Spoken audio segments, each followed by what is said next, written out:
రైతులు ఆనందంగా ఉంటే బీఆర్ఎస్ నేతలకు కళ్ళుమంట. అధికారంలో ఉన్నప్పుడు పట్టించుకోకుండా ఇప్పుడు మాటలు. రైతు బంధు సొమ్మును ఎప్పుడైనా 2 నెలల్లోపు వేశారా? బంధు పేరుతో ఎగ్గొట్టిన పథకాలు ఎన్ని? వ్యవసాయ శాఖ మంత్రి తుమ్మల నాగేశ్వర ఆగ్రహం. వాస్తవానికి రైతులు ఆనందంగా ఉన్నారంటే ఎవరెవరికైతే రైతు రుణమాఫీ రీసెంట్గా జరిగిందో దాదాపు 20,000 కోట్లు అన్నారు. ఇప్పుడు 20,600 కోట్లు అంటున్నారు. మన ముఖ్యమంత్రి కూడా 21,000 కోట్లు అని చెప్పి సమరవేరి సభలో చెప్పిండు. సరే 21,000 కోట్లు అయినాయి. 21,000 కోట్లు ఎంతోమంది లక్షల రైతులకు రుణమాఫీ చేసినారు.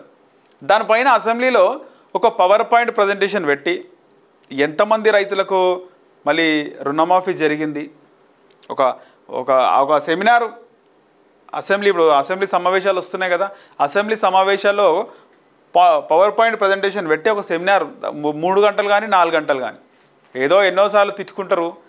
కాంగ్రెస్ బీజేపీ బీఆర్ఎస్ని ఒకళ్ళనొకళ్ళు తిట్టుకుంటారు, లేస్తారు, మైక్ అడుగుతారు, తిట్టుకుంటారు. ఈ పవర్ పాయింట్ ప్రజెంటేషన్ పెట్టి ఈ జిల్లాలో ఎంతమంది రైతులకు, ఈ జిల్లాలో ఎంతమంది రైతులకు, వీళ్ళకు అని చెప్పి ఇన్ డీటెయిల్గా ఎవరెవరికి లబ్ధి పొందినారో, ఎవరైతే రుణమాఫీ జరిగిందనేది అయితే ఖచ్చితం, రుణమాఫీ జరిగింది.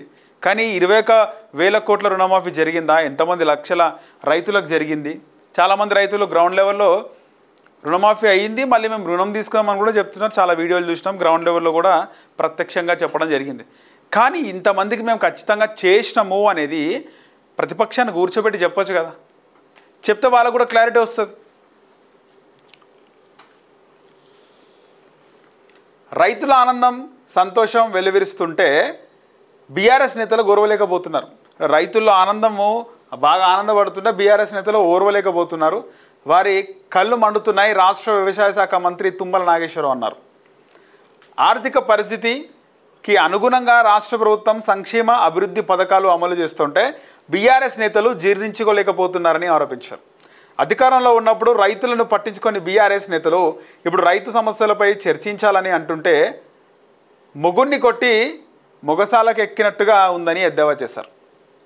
రాష్ట్ర ప్రభుత్వంపై బీఆర్ఎస్ నేతలు చేస్తున్న విమర్శలపై మంత్రి తుమ్మల ఈ మేరకు ఆదివారం ఒక ప్రకటనలో ధ్వజమెత్తారు. మొత్తానికి చూసుకుంటే రాష్ట్రంలో ఉన్నటువంటి వాళ్ళు బాగా 10 సంవత్సరాలు ఉన్నారు, బాగా ఎక్స్పీరియన్సు, అన్ని శాఖలు చూసినారు. పైగా కేటీఆర్ నాలెడ్జు, ఆయన ఇంగ్లీషు, మంచి మాటకారి, చెలోక్తులు, సెటైర్లు, ప్రౌడ్గా మాట్లాడే తత్వం అన్నీ మాట్లాడతారు. వాస్తవానికి కాంగ్రెస్ని ఒక ప్రభుత్వంలాగా చూస్తలేరు, వాళ్ళు ముఖ్యమంత్రిని ఒక ముఖ్యమంత్రిలాగా చూస్తలేరు. అంటే కేసీఆర్ స్థాయి రేవంత్ రెడ్డిది కాదని చెప్పేసి రీసెంట్గా చాలామంది మాట్లాడుతుంటే, కేసీఆర్ స్థాయి రేవంత్ రెడ్డిది కాదు అంటే కేసీఆర్ ముఖ్యమంత్రి కుర్చీలో కూర్చున్నాడు, ముఖ్యమంత్రి అయ్యాడు. రేవంత్ రెడ్డి కూడా ప్రజాస్వామ్యంలో ప్రజలు ఎన్నుకున్న ముఖ్యమంత్రి, ఆ చైర్ కన్నా విలువేయాలి. రేవంత్ రెడ్డికి ఆ స్థాయి కాదు అన్న, రేవంత్ రెడ్డి ఆ చైర్ ఏదైతే ముఖ్యమంత్రి కుర్చీ ఉందో ఆ కుర్చీ కన్నా విలువ ఇవ్వాలా. కుర్చీలో కూర్చున్న, ఆ కుర్చీలో ఎవరు కూర్చున్నా కూడా ముఖ్యమంత్రి స్థాయి కదా.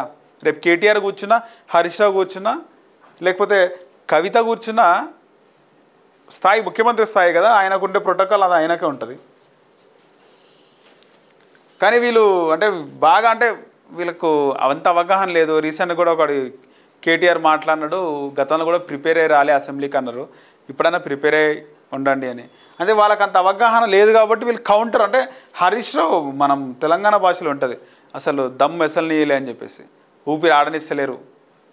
అటు హరీష్ రావు, ఇటు కేటీఆర్ ఇద్దరు మొత్తం ముఖ్యమంత్రి దగ్గర నుంచి మంత్రులందరినీ కూడా పొద్దున్న లేస్తే వాళ్ళకున్న సబ్జెక్ట్తో మంచిగా టార్గెట్ కౌంటర్ చేస్తున్నారు. వీళ్ళు సరిగా కౌంటర్ చేసుకోలేకపోతున్నారు.